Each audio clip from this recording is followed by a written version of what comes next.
નામ કલ્યાણભાઈ અણદાભાઈ અધગામ, તાલુકો કોકરેજ, જિલ્લો બનાસકાંઠા. આ અકસ્માતની ઘટના બની ક્યાં બની છે? તમે ક્યાં લોકો ક્યાં જતા હતા? અમે અધગામથી નીકળીને દ્વારકા જતા હતા. એટલે 3 ભાઈ નવા દિવદરના હતા અને 7 જણ અમે હતા, 8 જણ અમે હતા અધગામના. અને આજ 6થો દિવસ અમે રાત રોકાણા હતા સરવરના હનુમાન મંદિર છે ને એ આશ્રમમાં રાત રોકાણા હતા.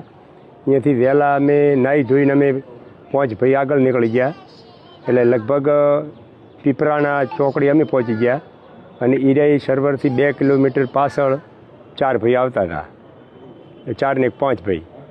એટલે એક ભાઈને થોડીક ઈજા થઈ છે ને આ 4 ભાઈને ગાડીવાળાએ ટક્કર મારી. પછી એક ગાડી પાછળથી આવી, એણે દેખી એવું છે એટલે અને અમને આગળ જઈને ઊભા રાખ્યા કે તમારા જેવા ધોતીવાળા બાપા તમે ભેગા હતા?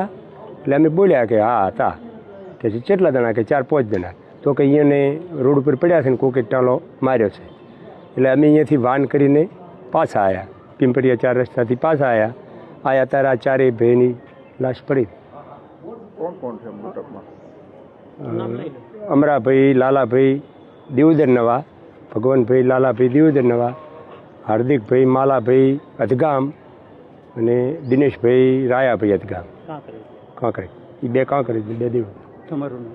મારું નામ કલ્યાણભાઈ અણદાભાઈ ચૌધરી.